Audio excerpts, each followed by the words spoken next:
வணக்கம் மக்களே. தமிழக வெற்றிக் கழகத்தின் தலைவர் தளபதி விஜய் அவர்கள் ரீசெண்டாக வந்து 120 மாவட்ட செயலாளர்கள் வந்து நியமனம் பண்ணார். ஸோ அதுக்கான பதவியேற்புலாம் கொடுத்தாங்க. ஸோ அதுக்கான சான்றிதழும் கொடுத்தாங்க. ஸோ அதுக்காக சில வந்து ரூல்ஸ்லாம் போட்டிருக்காங்க. அதே மாதிரி சிறப்பாக பண்ணணும், உங்களை நம்பி தான் நான் இருக்கேன் அப்படிங்கிற மாதிரி வேண்டி கேட்டுக்கிட்டாரு.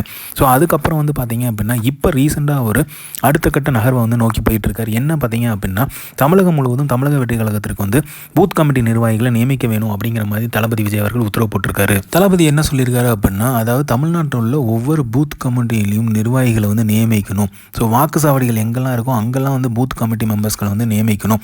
ஏற்கனவே வந்து 5 முதல் 7 பூத் கமிட்டி உறுப்பினர்கள் வந்து நியமிக்கப்பட்டுள்ளனர். ஆனால் வந்து இது போக எல்லா இடத்துலையுமே இப்போதைக்கு வந்து கண்டிப்பாக வந்து நியமிக்கப்படணும் அப்படிங்கிற மாதிரி உத்தரவு போட்டிருக்காரு.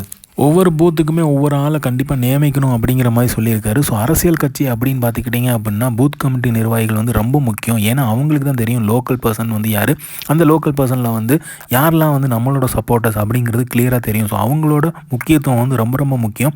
ஸோ அவங்க வந்து கண்டிப்பாக வந்து நியமிக்கப்படணும் அப்படிங்கிற முக்கியத்துவம் அறிஞ்சு தான் இதை வந்து அடுத்த கட்ட நகர்வாக வந்து பார்க்கப்படுது அரசியல் களத்தில். ஸோ அவங்க தான் வந்து பார்த்திங்க அப்படின்னா வாக்குச்சாவடிகள் முன்னாடி வந்து டேபிள் போட்டு உட்காந்துருப்பாங்க. ஸோ பூத் கமிட்டி நிர்வாகிகள் வந்து ரொம்ப முக்கியம். ஸோ அவங்களோட பங்காற்று வந்து ரொம்ப பெரிய விஷயமா பார்க்கப்படுது. ஸோ அதனால தான் இப்போ தமிழக வெற்றி கழகம் வந்து இமீடியட்டாக வந்து பூத் கமிட்டி நிர்வாகிகளை நியமிக்கணும் அப்படிங்கிற மாதிரி விஜய் அவர்கள் சொல்லியிருக்காரு. ஒவ்வொரு தினமும் வந்து பார்த்தீங்க அப்படின்னா மாவட்ட நிர்வாகிகள் வந்து நியமனம் வந்து பண்ணிக்கிட்டு இருக்காங்க. ஸோ வந்து அது வந்து ஒரு பக்கம் போயிட்டு இருக்கு. ஸோ இப்போ வந்து அடுத்த கட்ட நகர்வாக வந்து இதை வந்து கான்சன்ட்ரேட் பண்ணியிருக்காரு.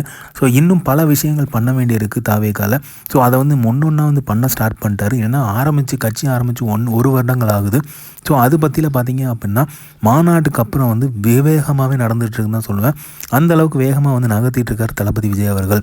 ஸோ அந்த வேகமாக நகர்த்துறது தக்கன ஃபாஸ்ட் பேஸில் போனால் தான் வந்து அரசியல் களத்தில் வந்து எலெக்ஷன் கூடிய விரைவில் வர்றதுனால அதை நோக்கி தான் பயணத்தை வந்து தொடர்ந்துட்டுருக்காரு. ஸோ அவரோட படப்பிடிப்பு எல்லாமே வந்து சீக்கிரமாகவும் முடிக்க சொல்லியிருக்காரு. ஸோ அதனால் வந்து இன்னும் 2 மாதங்களில் முடிக்கணும். ஸோ அதுக்கப்புறம் பார்த்தீங்க அப்படின்னா தமிழகம் முழுவதும் வந்து சுற்றுப்பயணம் மேற்கொள்ள உள்ளார். அதுக்கப்புறம் மேலும் அரசியல் நகர்வுகள் நகரப்போகுது. ஸோ இனிமேல் வந்து பார்த்தீங்க அப்படின்னா மார்ச் ஏப்ரலுக்கு அப்புறம் பார்த்தீங்கன்னா டெய்லியுமே தாவேக்கா பற்றியான நியூஸ் வந்து வரும் இருக்கும். மேலும் பல அரசியல் பண்ண போகிறதுனால தளபதி விஜய் அவர்கள் வேகமாக நடத்திக்கிட்டு இருக்காரு. ஸோ இந்த மாதிரி தளபதி அப்டேட் தெரிஞ்சுக்கிறதுக்கு லைக் பண்ணுங்கள், ஷேர் பண்ணுங்கள், ஃபிலிமா சேனலை சப்ஸ்கிரைப் பண்ணுங்கள். தேங்க்யூ.